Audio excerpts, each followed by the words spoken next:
the old man and me. All right, hello. This is Jared and Tara with Unwound, and we're here with Hayden Baker. Hayden, how you doing, my man? I'm doing great. We finally got the technology working for us, so I'm happy about that.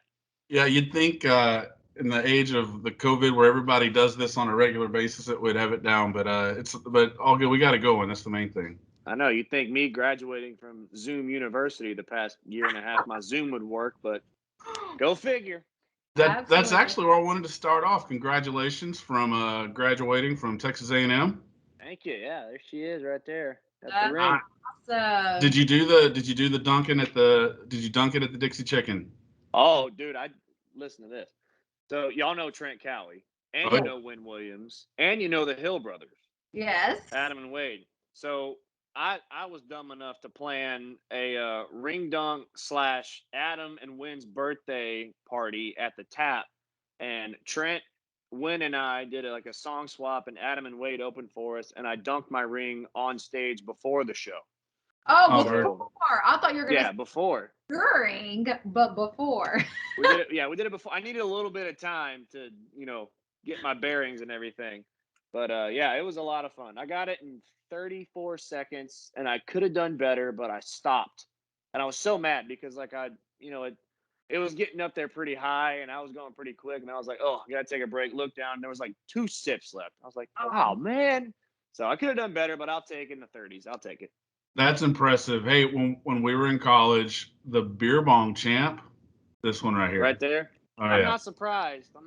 Somebody that makes beer bottle cap guns. You figure they got some drinking experience. I love those things. I demonstrated one last night. That's awesome. That's cool. We definitely have more, and we would be glad to give you more if you would. Perfect. They also shoot guitar picks very well, just in case y'all were wondering. Did not know that. You got to do it upside down because it'll fall out. But man, those things, they'll poke an eye. They'll put an eye out. Well, some kids found out that if you do it upside down, you can chew water bottle caps too. So interesting. We had a tent at the Boots for Troops festival, and believe it or not, those things were a hit with kids walking around the festival. And I believe it. Because they were shooting each other with water bottle caps. So I believe it. Yeah. Well, congratulations on graduating. That's a great accomplishment. You wear that ring very proud. And, I was doing a little bit of research on you, and, we were talking about going to Texas A&M, but I kind of want to know, where are you from? What area are you from before we get into that? Yeah, so I'm from just outside of Houston in Katy, Texas. I grew up there. Went to Katy Junior High, Katy High School, football, baseball, that whole thing. And then I went to Angelina Junior College for 2 years to play baseball and tore the old UCL. I don't know if you can see the scar, but had Tommy John surgery my freshman year. And then that's where this started coming into play. I had a year off to do nothing, and there was a little wine bar in Lufkin, Texas that did open mics every Thursday. And just the sweetest, the Lufkin residents there, they're just the best people. And they would always come out every Thursday night and support this 19-year-old kid that couldn't hum a tune to save his life. But and that's kind of where I got my confidence to play songs in front of people and sing in front of people, was up there. And then I got back into playing after my arm healed up. Played 1 year of ball there, and then transferred to HBU and got to play 1 year of Division I ball there. And the story goes that I had to play an afternoon game and then open for Wade Bowen at 6 p.m. at the rodeo cook-off. It was the most stressful day of my entire life, and I decided, okay, I'm gonna give this music thing a 100% chance and go to A&M and finish up school there. And so here we are. That's awesome. Cool. I think you made a great choice in that. So you said where this comes into play. So when did you start playing? Are you saying you started playing later in your teens, or?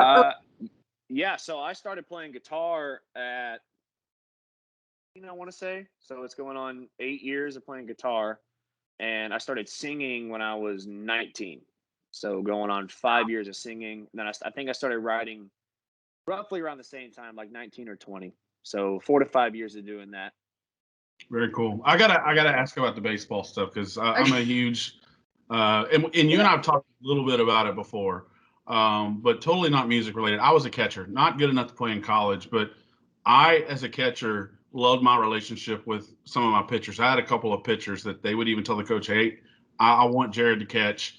Talk a little bit about that relationship from a pitcher's perspective, and who was your favorite catcher that you had in your career? Oh man, so I actually, when I played in college, I was a shortstop because when I tore my UCL, the arm didn't come back like it, was when I was in high school. So I didn't have a college catcher because I didn't pitch. But if we go back to high school, I would probably say my buddy Matt Solomon, who actually we played together at HBU as well, and he was a catcher there the past 3 years, but I was playing second base. But we always had a good connection in high school, and we lived together in college for a year, and he's a great guy.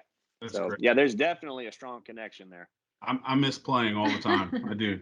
Well, speaking of connections, we've seen you a couple of times playing on stage. So tell us who your band members are, and I actually wanted to know, like, how did you guys connect together? How did you guys get started? Where did you meet them? Yeah. I love asking about the band. Yeah, so in fact, like I have quite a few hired guns right now. We've been sort of in between musicians, and I've been focusing more so on school, and then now up in Nashville writing. So I don't really have the ability to hire on a lot of guys full time because they got to work, and I don't play live shows quite as often now. But you guys know the one of the guys that is full time, Mr. Evard. Yeah. We actually met. I did a show at Big Texas Spring, over 2 years ago now, when we opened for Jesse Robb Jr. and Jason was there taking pictures. So that was when we first met, and then we kind of saw each other in passing throughout the year and a half after that, and then right as the pandemic hit, I think it was like the day before everything got shut down, Jason played his first show with us. And it was great for me because I had always been looking for a strong rhythm guitar player because for what I do, it's a lot different than most. Usually the front man is just an acoustic player or, just a rhythm guy. But I'm playing all the solos and stuff. And so when I would like play, I would be singing and I'd be playing the rhythm. And then when I would go play a solo, that rhythm would go away. And so it would all kind of drop out. And so I needed somebody behind me just playing rhythm throughout the whole show, which is different because usually you hire a lead player, but Sure. I take care of all that crazy stuff. And so it was great that Jason was able to step in and play lead or play rhythm for me. And he's filled in and played bass every now and then when we need a bass player. He's a photographer, he's sound guy, he's just jack of all trades. We love having him around. Hey. We love having him around. So yeah, and then Brennan Rice plays steel guitar for us quite a bit. He's a hired gun as well. He plays for a lot of other cats in the scene that are great. And whenever we can steal him away, he comes and plays shows with us. He's a young gun, man. He's only been playing steel for like 3 years, but he's good Lord, he's good. And as far as drummers and bass players, it's anybody's guess. Lately, Reese Foster has been sitting in with us for a while, and he's been doing fantastic.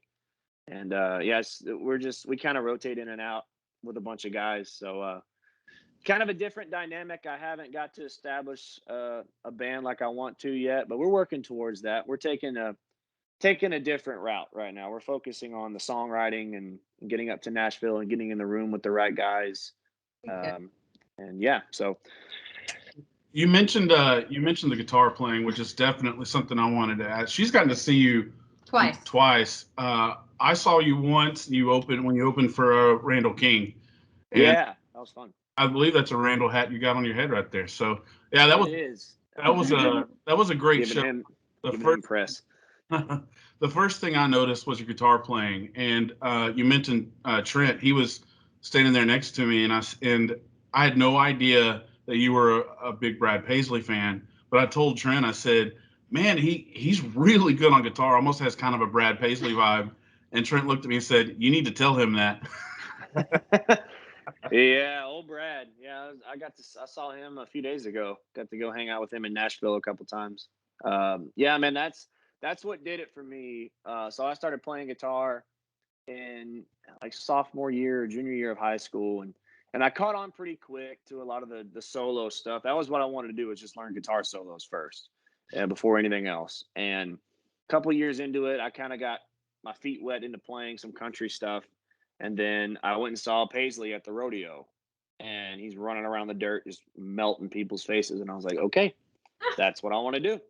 And I went home and bought all of his albums on iTunes back when iTunes was the only way to get music, and learned everything he did, everything. And now I'm like having to separate myself and not, completely copy him, Sure. and just come up with my own style. But yeah, definitely Paisley's like the foundational style for the tone I go after, and a lot of my note choices. Like, he's a big fan of the quick, like, open string pull offs, the like stuff like that. And it's I actually did a video with a guy out of Nashville last week whose name is Brad Paisley. He does like guitar instructional stuff on YouTube. And so I got to go into depth with him, like, because I don't know how nerdy y'all want me to get on here, because I could go down the rabbit hole as to like all the crazy stuff that I come up with. But I got to, on that video, and really dive into why I choose the solos and the notes that I do and everything. So that was really cool.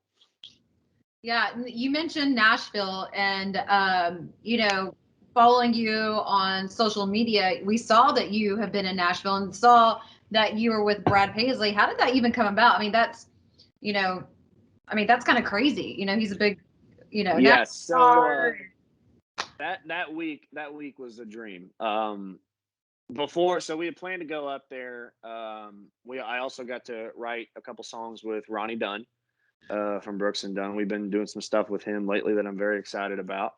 And that whole week was a dream. So we went up there. It was mainly to write. Ronnie's been like helping us get in the room with some people, and I got to write with him as well. And Brad and I we're just buddies. Like, we were texting each other before that, and I was like, hey, I'm coming up to Nashville in a couple weeks, and I'm looking to buy a new acoustic. And if you have any recommendations, because you're, the guru, I'd love to hear it. And he's like, oh, I'll go with you. I'll go shopping with you. That's I was awesome. like, okay. Well, the week got away from him. He couldn't make it out to shopping, but Jimmy Olander from Diamond Rio actually got to meet us and go shopping with us. So that was a cool little substitute. And we got that girl right there, that Martin hanging up on the wall. And I also walked out of there with this one, which I wasn't supposed to, but I mean, look at her. Look how freaking beautiful she is. So how many do you? I have 6 in here. There's a Strat hanging over there. That's a lamp, but it actually works. Like, you can plug it in and it works. And I have 2 more acoustics inside, so I've got 8, I think now. 8 guitars. But the Brad thing, so I'd been writing all week, and I was flying out Friday, and I was trying to get a hold of him, like, hey, like, this is when I'm, leaving town, if you want to meet up. And I was like, you watch, he's going to call me on like Friday afternoon, like right before I leave. Sure enough, phone rings Friday afternoon. Hey, it's Brad. I was like, hey, what's up? And he's like, oh, sorry, the week got away from me. You want to go grab lunch? I was like, yeah, I've got a write I'm finishing up one here. I got another one at 3, and then I fly out at 9. Sure, let's go get lunch. So we met up and got lunch and hung out for an hour down in Brentwood, and just, talk shop with each other. We're just buddies. We relate to each other on a guitar and like musical level, and it's very cool. It's a huge blessing to call one of your heroes your friends. It really is. Right. That's awesome. That's great. One thing, we've kind of talked about some stuff that we were going to touch on, but I thought it was so cool how not only did you go to A&M, but it's great places to play there. Oh, yeah.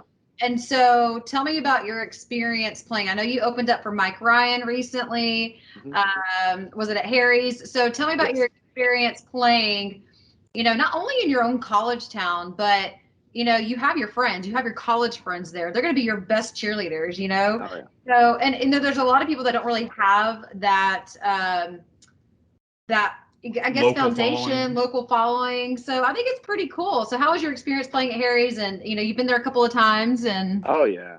No, it's been great. Like when I moved up here, I've been here almost 2 years now.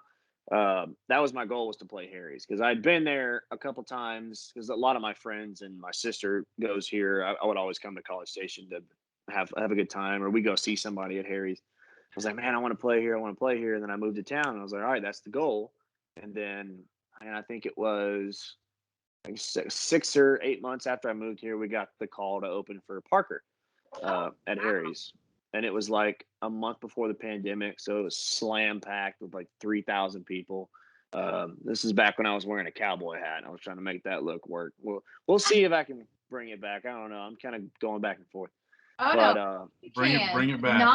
Not to interrupt you, but I think you can, because when I was looking at your website, I saw pictures of you in a cowboy hat, and I was like, oh wait, I've never seen him in that before. So Yeah. I think you can definitely switch off, and it's whatever you feel that day. I think you should bring it back for sure. yeah, hey, I might.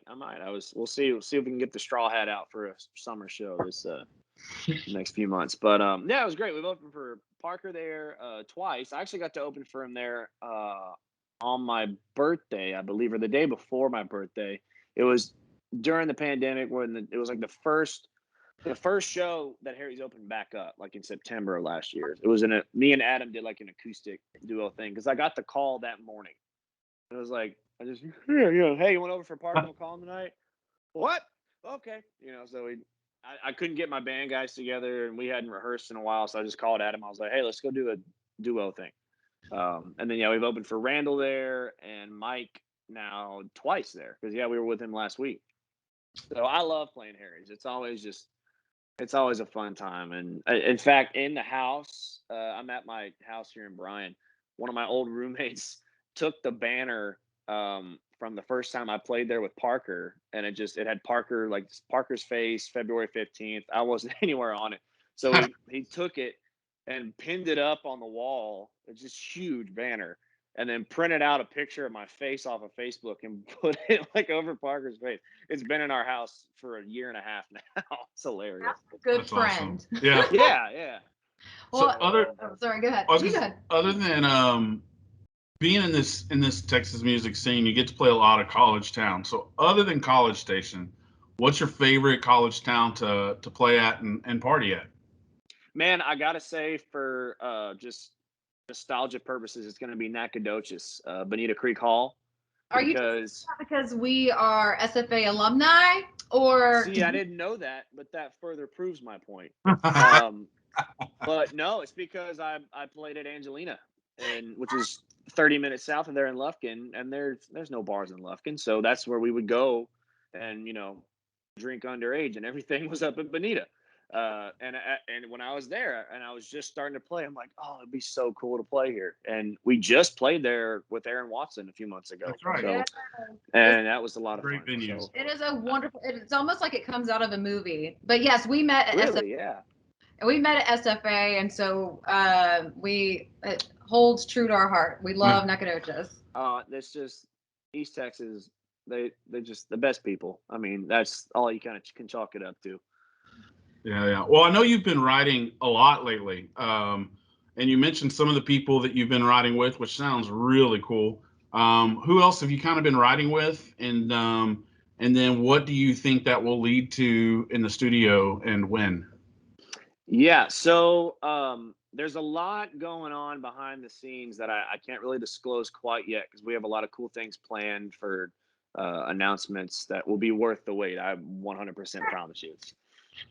I'm very excited about all of it. But the plan right now is that I'm gonna go up to Nashville probably once a month for a week, and I've got quite a few friends now that I've written with that are very, very talented. One of them is we all know and love Trent Willman, who works with Cody Johnson and Hayden Haddock, and now Joey Greer as well. He's working with Joey. So yeah, we've been writing together. Actually, this past week.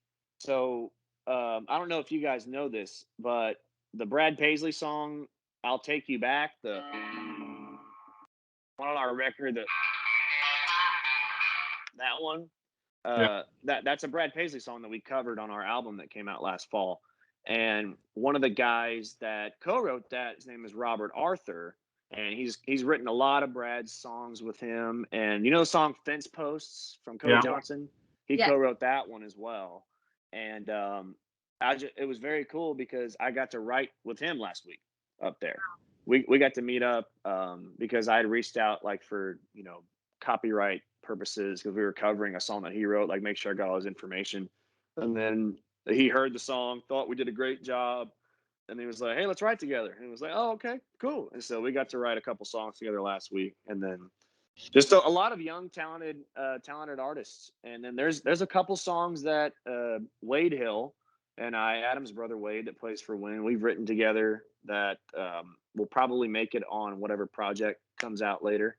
So the game plan is, write 50 to 75 songs, pick the best 10 to 12, and put them on a record. There you go. That's the game plan. However long it takes. Taking like I call it my buddy Jake Worthington. Y'all know Jake. I call it the Jake Worthington plan. He always preaches to me. He's like, "Hey, don't be in a rush. Don't be in a rush to put your music out. You get the best music written. Keep on writing, and then it'll all come." Jake just loves to talk about all that stuff, and he's doing great for himself right now too. So that's kind of the plan. You'll kind of see it all come forth here in the next few months, hopefully on the socials and everything. Well, I'm excited to hear that you've teamed up with Trent. Trent must be. All I can think of is he must like the same artist that we do, because it seems like nearly every artist we talk to is David Adam Burns. I know was one of them as well. Mason Lively. Mason Lively, yeah. So great guys. It's been really cool to hear that over and over and over again, to the point where we need to interview Trent Willman. We need to be BFFs with Trent because we have so much in common. Yeah. He's a great dude, hell of a writer too. And I mean, writing with Ronnie Dunn, that's been the peak. I mean, the guy that wrote Neon Moon and Boot Scoot and Boogie and all that stuff, I just can't. We were in the room together what's today? Tuesday? 4 days ago, writing a song. And we've written 3 together now. So I think it's cool that he's doing that and reaching out to independent artists in the Texas scene. I mean, I know he did the song with Tristan Merez. I know he co-wrote it, but I guess collaborated on it, and that song was just incredible. Right. And, I love that song. Hearing how that came together from talking to Tristan was a really cool story. It's just hearing people like that are just legends reach out and do things with independent artists is really, really cool. Absolutely. And I think guys like that, they're just they're seeing a lot of these artists like Tristan and myself and Randall and all these guys down here in Texas that are trying to bring that neo-traditional kind of sound, fiddles and steel guitars and Telecasters back. And it's more prevalent down here than it is up there. And I think they're kind of feeding off of that and wanting to tap into that a little bit more. Yeah, for sure. Well, good for us because we love it. Absolutely. I'm all about it. I have to ask you about, I see on Instagram, you get to do a fair amount of golf sometimes with fellow artists like the guys from Chad Cook, and I think you play with Trent some. So now it's time to spill the beans on who's the best and worst golfers in the Texas music. Oh, shoot. I played with Mike Ryan 2 weeks ago, too, when we played the show. This is great. Definitely the best. I'm slowly gaining on him. I haven't beat him in a round yet, but my game's gotten a lot better. I'm going to play tomorrow as well, so we'll see how that works. Chad Cook's the worst. He's horrible. I'm not kidding you. We played some course down in Conroe. Him and KP, Kevin Poole, the bass player, came out. KP he was a cart candy. He just drank the whole time. Cart candy. We got up on this tee box, the three of us. You probably saw the Instagram story of us. And it was like long drive contest. And we're on a par 4 that goes like this, and there's houses all along this side. And Chad just drilled a house with his ball. And this lady grabbed the golf ball and walked it out to him on the fairway. And Chad, poor guy, completely misread the situation. He's like, "Oh, I got perfect aim. I'm sorry," trying to make a joke out of it. And she was like, "Well, I hope you got perfect insurance because you hit it 3 feet from my head." And we were like, "Oh gosh!" And Chad was like, "I'm sorry. I'm so sorry." That's funny. So, Yeah, we saw clips of that, but yeah, that was hilarious. we Trent's the best, and Mike. We played one of the country clubs here in College Station, and we were kind of playing pretty even throughout the whole day. And then we look up, we're on hole 18 and we're tied. And I was like, oh, okay, let's, put this on the Instagram stories, good content and everything. Well, the cameras came on and I shit the bed and hit one in the woods. And Mike hit the best drive he'd hit all day, parred the hole, and I had like a 7. So he won that day. So I've been losing a lot on the course, but we're getting better. We're getting better. That's cool. It looks like fun. It looks like yeah. I love playing. I just don't get to as much as I'd like to, but I'm terrible too. But I'll, I'm in the 80s now. I shot. Me and Adam went golfing a few weeks ago, and I shot an 82. That's the best round I've ever shot. I shot 38 on the back nine. It was like 7 pars and 2 bogeys. Whether or not that'll happen again, I don't know. Yeah, you would destroy me if we ever play. I need a shot a hole. Okay, all right, that sounds good. Shot of tequila or whiskey or. I'll take either. I think there you had some rapid fire kind of this I've or got that questions. So I love doing this. Oh yes, you guys. Rapid fire. It's just quick. First thing that comes to your mind whenever I say 2 things. All right. So we're gonna go quick. You ready? Let's do it. Okay. Dogs or cats? Dogs. Big party, small gatherings. Small gatherings. Golf or baseball?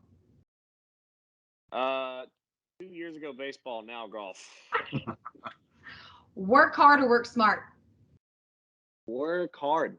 There you go. Beach or mountain? What was the first one? I'm sorry.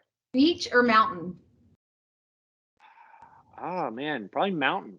Whoa! Car or truck? Truck. A driver or passenger? Driver. Okay. Candy, popcorn? Popcorn. Pen or pencil? Pen. Pancakes or waffles? Waffles. Okay, and I'm holding you to this one. Cowboy hat or baseball hat? I gotta go baseball hat just because I've worn that most of my life. Okay. On the baseball field. Cowboy hat's a new thing I'm still trying to get used to. I think it's time for a cowboy hat. I've got 3 of them. You don't have to be married to either or, Hayden. You can. Yeah, that's what I'm thinking. We can let the hair go. We can do the whole Keith Urban thing. We can do the snapback thing, do the hat thing. We'll just put them on their toes. You never know what you're going to see. That's right. You never know what you're going to see. I might come out in a fireman's hat. You never know. So tell our listeners where they can find you, and I think this will probably air mid to late next week is when we'll release it. So keep that in mind when you answer the next question. But some shows you have coming up that you'd like to plug. Yeah. So you can find us on Instagram and TikTok are Hayden Baker Official. And I post a lot of fun stuff on TikTok, a lot of guitar, short videos. And me and Adam are doing a lot of stuff together now with the fiddle. And Instagram is Hayden Baker Official as well. Twitter is Hayden _ Baker, I think. Facebook is Hayden Baker Music. Obviously, it's Spotify, Apple Music, Pandora, Amazon, everywhere. And as far as shows coming up, I believe we are with Roger Krager at Greek Bros in El Campo next Saturday, July 10th. We are at House of Blues Houston the week after that, July 16th. And then there's some stuff coming up in August, September that we're getting finalized right now that will be announced soon. That's awesome. Great. Well, Hayden, it's been a pleasure talking to you. Love your stuff. Axe to Grind, Perfume are 2 of my favorites. So I highly encourage listeners to go check it out. If you want to play something, give it a rip. Oh, you said Axe to Grind, man. I was just going to do it.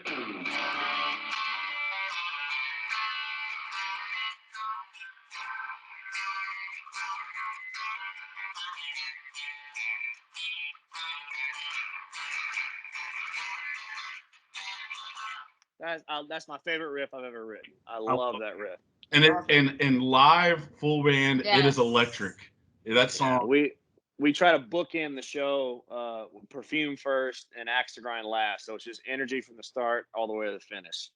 Right. Those two rocking songs. But, I mean, when I first saw you, that was the one that really grabbed. I mean, it grabbed my attention. I heard it and I was like, "Whoop!" You know. yeah. So yeah, Cool. Yeah, I love how those songs turned out. Axe to Grind actually was an instrumental at first. Like I wrote that riff like on an acoustic guitar one day, and then I went to my buddy's house and we just jammed it for a demo, and I just shredded solos, all over the place for like 3 minutes, and then I was like, okay, there, because I did an instrumental on my first EP. I was like, there's my instrumental for this next project. But then I was like, no, I think we could put some lyrics to this, and it could be really, really cool. And now it's our show closer. I love That's it. awesome. And next time you play Nacogdoches, you need to work a lumberjack reference when you play that song. Oh yeah, You could get them. You could get that crowd jacked up with that. absolutely could. Yeah, I did the baseball song there last time, and talked about Angelina and everything. But the lumberjack reference, that would really put it over the edge. That'd be cool. There you go. Hayden, thanks so much for taking time with us today. We cannot wait to see one of your live shows again, and see you soon. Yeah, thank you all so much for having me. It's been a pleasure. All right, have a good night. All right, peace.